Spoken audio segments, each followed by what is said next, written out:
जय श्री कृष्ण मित्रों, आज हम सबकी जिंदगी में उलझने हैं। कभी मन बेचैन रहता है, कभी रिश्तों में दर्द, कभी जीवन में निराशा। हम सोचते हैं कौन हमें समझेगा, पर क्या आप जानते हैं हजारों साल पहले भगवान श्री कृष्ण ने हर उस सवाल का जवाब दिया जो आज भी हमारे जीवन में उठता है। उनके उपदेश सिर्फ अर्जुन के लिए नहीं थे, वो आपके लिए हैं, मेरे लिए हैं, हर उस इंसान के लिए हैं जो जीवन से लड़ रहा है। इसलिए आज हम आपको देंगे श्री कृष्ण के वो अनमोल और अनसुने उपदेश जो ना सिर्फ सुनने में सुंदर हैं बल्कि आपके जीवन की दिशा बदल सकते हैं। तो इस वीडियो लेखन को अंत तक जरूर देखना, क्योंकि आपके सवालों का समाधान यहीं छुपा है। बस ध्यान से सुनना, जिससे तुम भागते हो वही तुम्हारी मुक्ति का द्वार है।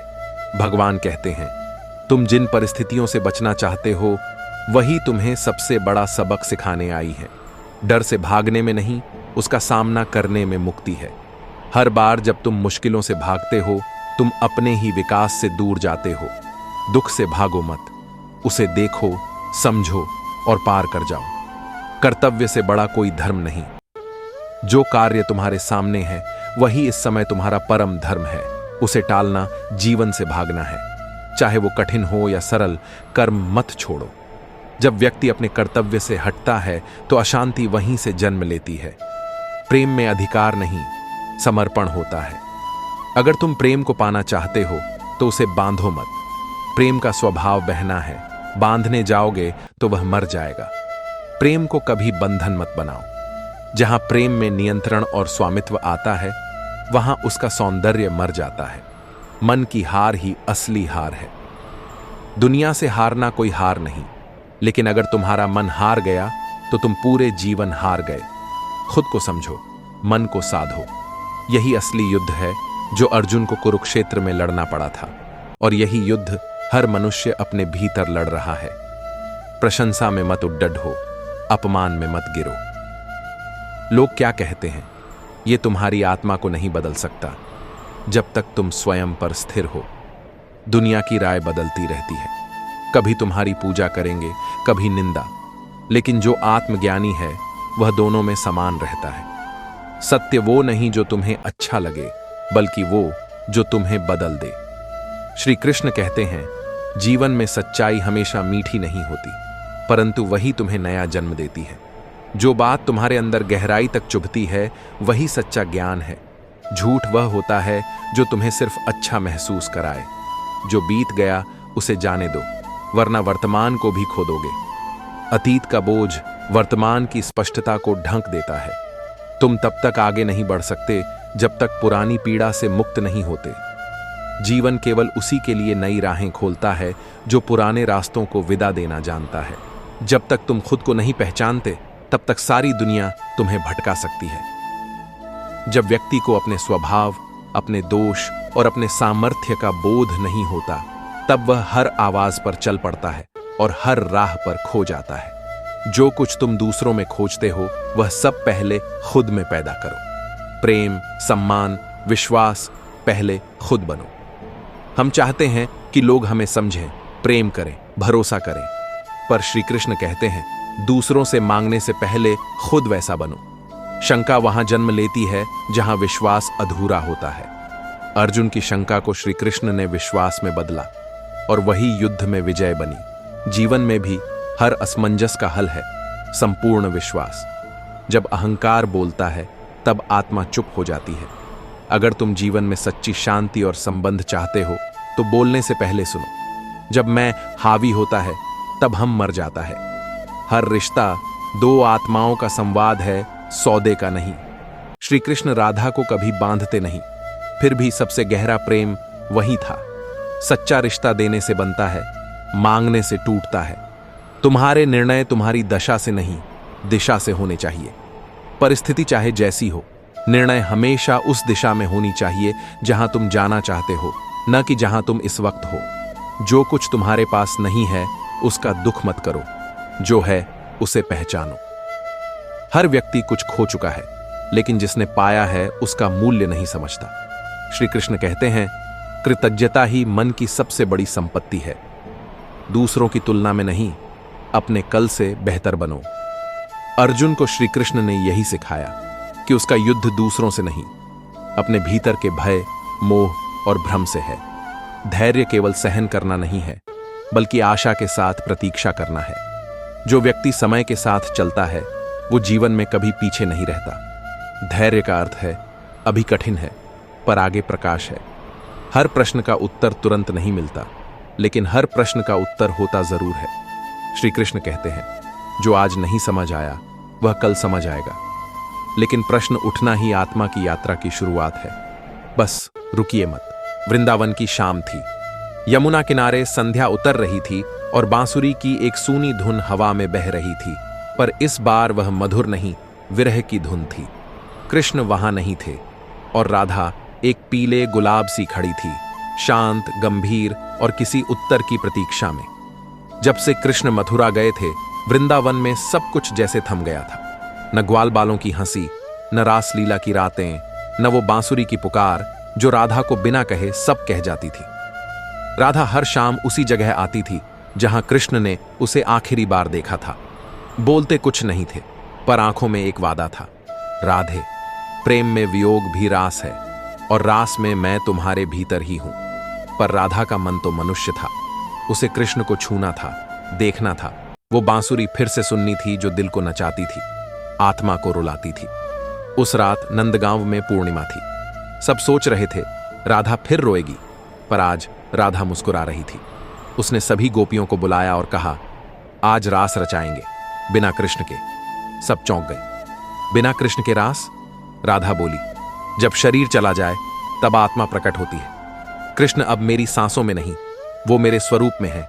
आज मैं कृष्ण बनूंगी और तुम सब राधा। गोपियां चुप रहीं। राधा ने आंखें मूंद दी और जब उसने बांसुरी की पहली कल्पनात्मक धुन छेड़ी, पूरा वृंदावन गूंज गया। उस रात वृंदावन ने कुछ अनोखा देखा। कृष्ण बिना आए भी आ गए। राधा की आंखें बंद थीं, लेकिन उसका हृदय खुल गया था। वह बांसुरी नहीं थी, वो हृदय की पुकार थी। कृष्ण कहीं नहीं थे, फिर भी हर जगह थे।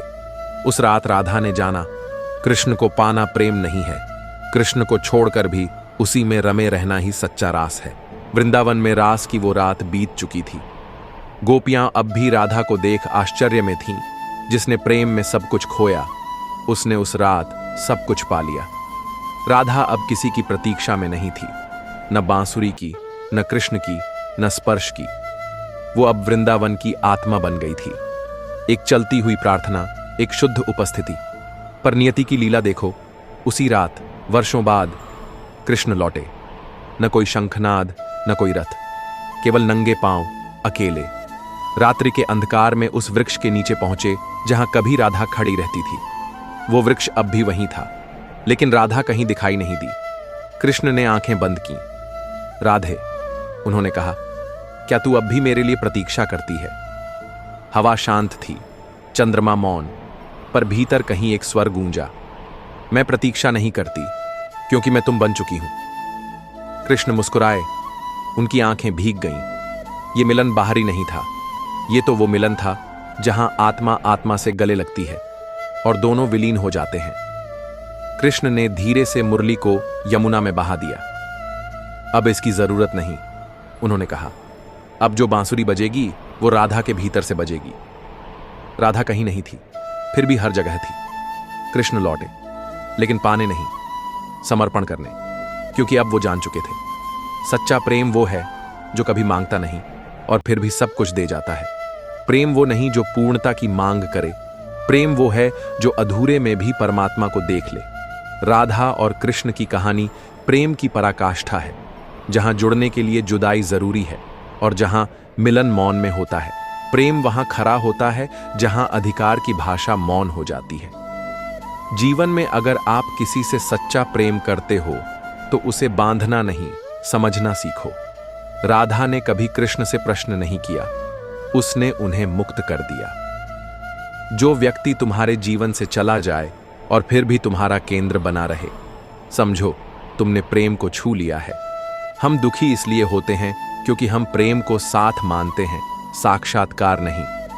राधा का कृष्ण के बिना जीना प्रेम का सबसे गहरा रूप था। मन जब छोड़ना सीख जाता है तभी आत्मा को पकड़ पाता है। राधा ने कृष्ण को नहीं रोका, क्योंकि वो जानती थी जो प्रेम सच्चा हो वो लौटना नहीं, बस भीतर बस जाना जानता है। हम जीवन में जितना कम पकड़ेंगे उतना अधिक शांति पाएंगे। हर वो आवाज जो तुम्हें भीतर की ओर बुलाए वही सच्चा प्रेम है। राधा के लिए कृष्ण कोई देह नहीं थे, वो आत्मा की यात्रा थे। अगर कोई रिश्ता तुम्हें खुद से जोड़ दे वही सही है। त्याग केवल वियोग नहीं, त्याग वही है जहां मौन में भी विश्वास बना रहे। जब कोई जीवन से चला जाए और फिर भी तुम्हारा मन उसके लिए कड़वा न हो, तब समझो तुमने प्रेम नहीं ध्यान को छू लिया। हर वह प्रेम जो तुम्हें जोड़ने की बजाय स्वतंत्र करे वही तुम्हारा उत्थान करेगा। राधा कृष्ण का प्रेम कभी बंधन नहीं बना, वो पंख बना। जीवन में रिश्ते पिंजरा नहीं, आकाश बनने चाहिए। मिलन तब होता है जब तुम अपने भीतर के राधा और कृष्ण को पहचान लो। दूसरों में प्रेम ढूंढने से पहले अपने भीतर उसका स्वरूप खोजना जरूरी है। राधा कृष्ण से अलग थी नहीं, बस अलग दिखाई देती थी। जब तुम्हारे भीतर का प्रेम मौन हो जाए तब समझो तुम ध्यान में प्रवेश कर गए हो। राधा का अंत में बोलना बंद कर देना कोई दुख नहीं था, वो शांति थी जहां प्रेम अब शब्दों से परे हो गया था। ऐसा प्रेम ही ध्यान में बदलता है। जो प्रेम तुम्हें ईर्ष्या, अधिकार और अहंकार से मुक्त न करे वो सिर्फ मोह है। कृष्ण ने कभी राधा को सिर्फ अपने लिए नहीं बांधा और राधा ने कृष्ण को छोड़कर भी उन्हें हर पल जिया। यही मोह और प्रेम का अंतर है। सच्चा प्रेम जीवन को सुंदर नहीं पवित्र बनाता है। राधा और कृष्ण की प्रेम कथा हमें सिखाती है जीवन का उद्देश्य केवल किसी के साथ जीना नहीं, बल्कि उसके बिना भी उसी स्नेह से जीवित रहना है। क्या आपने कभी किसी को इतना प्रेम किया है कि उसे जाने देना ही सच्चा प्रेम लगा हो? कमेंट में बताइए, क्या प्यार में त्याग भी एक जीत हो सकती है? आपके जीवन में कोई ऐसा है जिसे आपने छोड़ा नहीं, लेकिन फिर भी वो हमेशा आपके भीतर जिंदा है? अगर हां, तो उसके लिए आपने क्या महसूस किया? कमेंट में बांटिए अपना अनुभव। आपके लिए प्रेम क्या है? साथ रहना या आत्मा से जुड़ जाना, चाहे दूरी हो या ना हो? कमेंट में लिखिए। प्रेम का आपके जीवन में क्या अर्थ है? 6 कमेंट जरूर करें, क्योंकि हर दिल में एक राधा या एक कृष्ण छिपा होता है। आपके शब्द किसी और की आत्मा को छू सकते हैं।